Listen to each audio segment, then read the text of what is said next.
Damon, it's been quite an interesting week weather-wise. A whole lot to talk about. You know, the southern parts of our region saw the biggest impacts on Monday, and now today and overnight into today, the northern and western regions saw the snow. So everybody's getting a little taste of the winter weather. That's right. Yeah, everybody got at least something in this last storm system, so we can all now say we got that snowfall for the first time. And some beautiful pictures coming in from our viewers from this system overnight. We've been collecting them throughout the morning here ever so gradually. And thank you to everyone that did send in those photos. Tried my best to get as many of them shared as I could. Marlene Anderson in Ranson, West Virginia, taking this picture on her back patio just after the sun came up. You can really, again, see where that snow did come down, and it accumulated quite a bit across portions of the eastern panhandle for sure.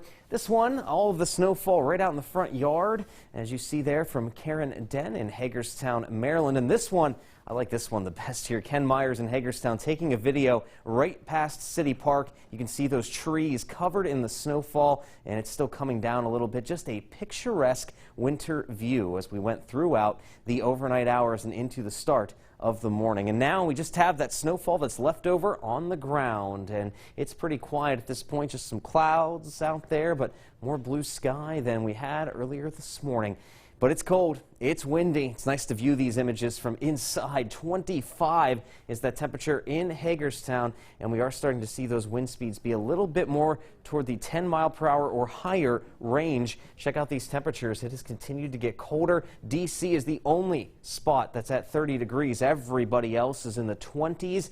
And again, you start factoring in the wind, which is upwards of 15 miles an hour in Hagerstown, Frederick, Martinsburg, and then you give yourself a wind chill factor in the teens right now. So it is pretty cold out there right as we get into the afternoon hours, and there is more cold where that came from back across the mountains.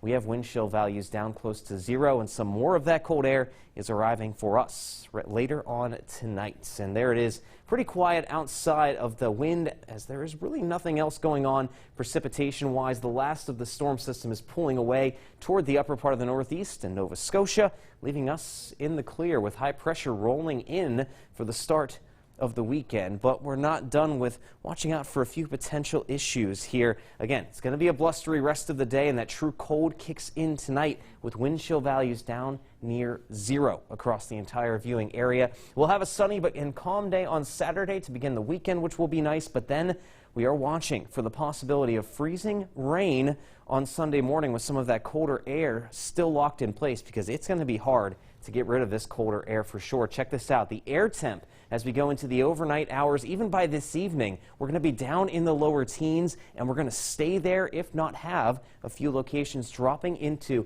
the single digits with those air temperatures later tonight. Some truly cold winter air settling in. Now, as we go into Saturday, we do rebound things at least a little bit back toward the lower 30s, but here's where we're really going to feel the difference. Already this afternoon, those wind chill values are in the lower teens. By the early overnight, we're talking either on either side of 0 with that wind chill value, and we're going to have more of the same as we head toward the start of your Saturday morning. Very, very cold, so bundle up with the hats, the gloves, everything you got as we get into the start of the weekend. And then, like I said, Sunday, we could see a few hours of freezing rain, so watch out for icy spots before all of that transitions over to just rainfall, and then cold but quiet into early next week.